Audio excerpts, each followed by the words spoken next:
दोस्तों, करबला के मैदान में हज़रत इमाम हुसैन ने अपनी शहादत देकर न सिर्फ इस्लाम को बचाया बल्कि पूरी इंसानियत को बचा लिया। और इसीलिए हज़रत इमाम हुसैन से मोहब्बत करने वाले लोगों में न सिर्फ मुसलमान हैं बल्कि गैर मुस्लिम जैसे हिंदू धर्म, ईसाई धर्म, सिख और भी कई धर्मों के लोगों की तादाद बड़ी संख्या में है। और इसीलिए आज हम विश्व की उन प्रसिद्ध हस्तियों के बारे में आपको बताने वाले हैं जिन्होंने अपनी दूरदर्शी सोच से दुनिया में एक अलग ही क्रांति लाई थी। और उन्हीं लोगों का कहना था कि उन्होंने जो कुछ भी हासिल किया, जो सफलता पाई, वो उसी रास्ते पर चल कर पाई जो रास्ता हज़रत इमाम हुसैन ने दुनिया को दिखाया था। आज की अपनी इस वीडियो में हम दुनिया की उन अजीम तरीन शख्सियतों के बारे में आपको बताएंगे और साथ में ये भी बताएंगे कि हज़रत इमाम हुसैन के बारे में उनके क्या विचार थे, उनका क्या कहना था। लेकिन दोस्तों, इससे पहले आपको ये बताना ज़रूरी है कि आखिर हज़रत इमाम हुसैन ने करबला के मैदान में शहादत और कुर्बानी दी क्यों। तो दोस्तों, इतिहासकारों का इस पर यह कहना है कि जब यजीद उमैयद खिलाफत के तख्त पर बैठा तो उसने सुन्नत नबी को छोड़कर हर गलत और हराम चीज़ इस्लाम में ऐड करनी चाहिए। कुल मिलाकर कहे तो उसने इस्लाम को अपने हिसाब से तब्दील करना चाहा। आपको बता दें, यजीद बेहद मक्कार, जिनाकार और शराबी शासक था। उसके शासनकाल में न्याय, कानून और इंसाफ के लिए कोई जगह नहीं थी। कुल मिलाकर कहे वो पूरी मानवता का दुश्मन था। लिहाजा जब यजीद ने इस्लाम को अपने अनुसार, अपने फ़ायदे के अनुसार ढालना चाहा तो यजीद के ख़िलाफ़ नबी के नवासे हज़रत इमाम हुसैन उठ खड़े हुए।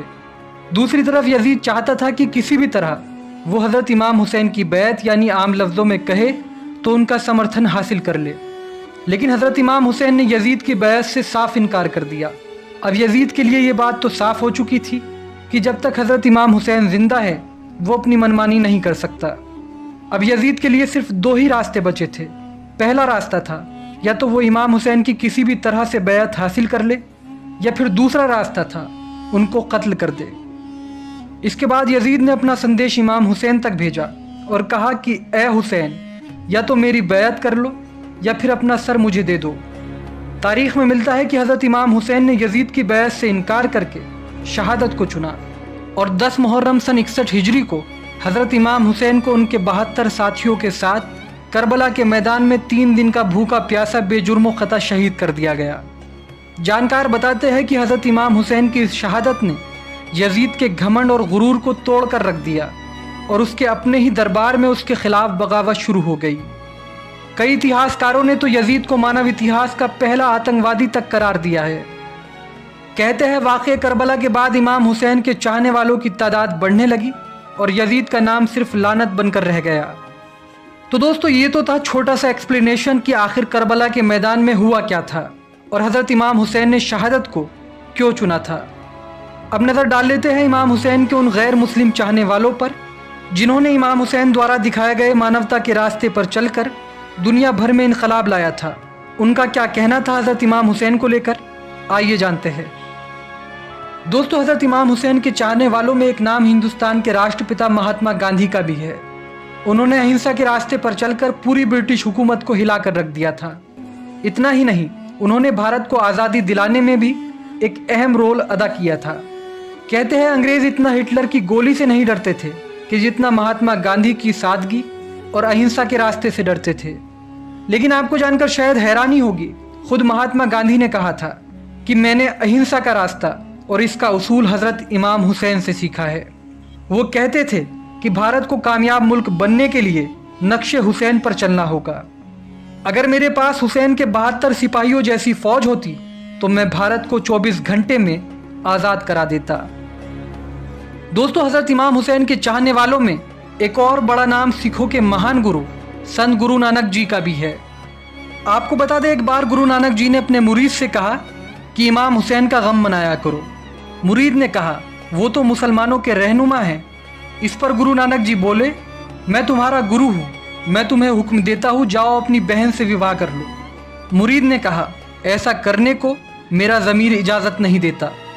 इस पर गुरु नानक जी मुस्कुराए और बोले, इसी ज़मीर को तो हुसैन कहते हैं।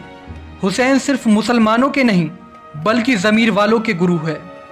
जानकारी के लिए बता दे, इसका रेफरेंस गुरु के ज्ञान वॉल्यूम नंबर 1 और पेज नंबर 392 पर मिलता है। कुल मिलाकर कहे तो गुरु नानक जी का कहना था कि इंसान की वो अंतरात्मा जो उसे गलत रास्ते पर जाने से रोके, वही अंतरात्मा, उसका वही ज़मीर हुसैन है। दोस्तों, हज़रत इमाम हुसैन के चाहने वालों में एक नाम अफ्रीका में रंगभेद के खिलाफ आंदोलन करने वाले महान व्यक्ति नेल्सन मंडेला का भी है। आपको बता दें, नेल्सन मंडेला अफ्रीका के पहले अश्वेत राष्ट्रपति थे जो अपनी पूरी जिंदगी रंगभेद के खिलाफ लड़ते रहे और 27 साल तक उन्हें जेल में कैद करके रखा गया। नेल्सन मंडेला ने अपने एक लेख में लिखा था, जेल में 20 साल से ज़्यादा बिताने के बाद एक रात मैंने सरकार की शर्तों को मानने का फैसला किया, लेकिन तभी मुझे इमाम हुसैन और करबला का वाक़या याद आ गया। हुसैन ने मुझे हक़ और आज़ादी के लिए खड़े रहने की हिम्मत दी और ये हुसैन का ही दिखाया रास्ता था कि जिस पर चलकर मैंने ये जंग जीतने में कामयाबी पाई। दोस्तों, हज़रत इमाम हुसैन के चाहने वालों में एक नाम हिंदुस्तान के महान लेखक रविंद्रनाथ टैगोर का भी है। कहते हैं कि एक लेखक और राइटर कई बार वो बात जान लेता है कि जो बात किसी आम इंसान की समझ से बाहर होती है। उसका सोचने का और समझने का नज़रिया बेइंतहा मजबूत और बेहतर होता है।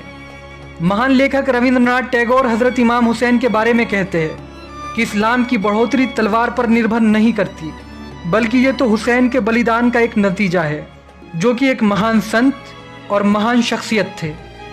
आगे रविंद्रनाथ टैगोर कहते हैं कि इंसाफ और सच्चाई को जिंदा रखने के लिए बड़ी फौजी ताकत या हथियारों की ज़रूरत नहीं होती, कुर्बानियाँ देकर भी फतेह हासिल की जा सकती है, जैसे कि हज़रत इमाम हुसैन ने करबला के मैदान में शहादत पेश करके हासिल की थी।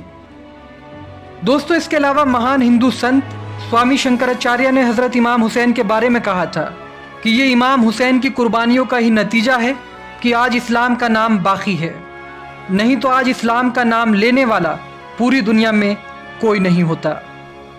दोस्तों, इसके अलावा कई और बेशुमार शख्सियत ऐसी है जिन्होंने हज़रत इमाम हुसैन को पूरी मानवता का रक्षक बताया है और उनके एहतराम में बहुत कुछ कहा और लिखा है, लेकिन हम वक्त की कमी की वजह से उन सब के बारे में आपको अपनी इस वीडियो में नहीं बता सकते। आपका हज़रत इमाम हुसैन के बारे में क्या कहना है, अपनी राय हमें कमेंट सेक्शन में ज़रूर लिखें। इसके अलावा इस वीडियो को ज़्यादा से ज़्यादा शेयर करें ताकि इमाम हुसैन का पैगाम और उनका बलिदान और लोगों तक पहुंच पाए। इसके अलावा अगर आपको हमारे द्वारा दी गई जानकारी पसंद आई हो तो वीडियो को लाइक और चैनल को ज़रूर सब्सक्राइब करें। फिलहाल हमारी इस रिपोर्ट में इतना ही, हमें दीजिए इजाज़त। शुक्रिया। जय हिंद।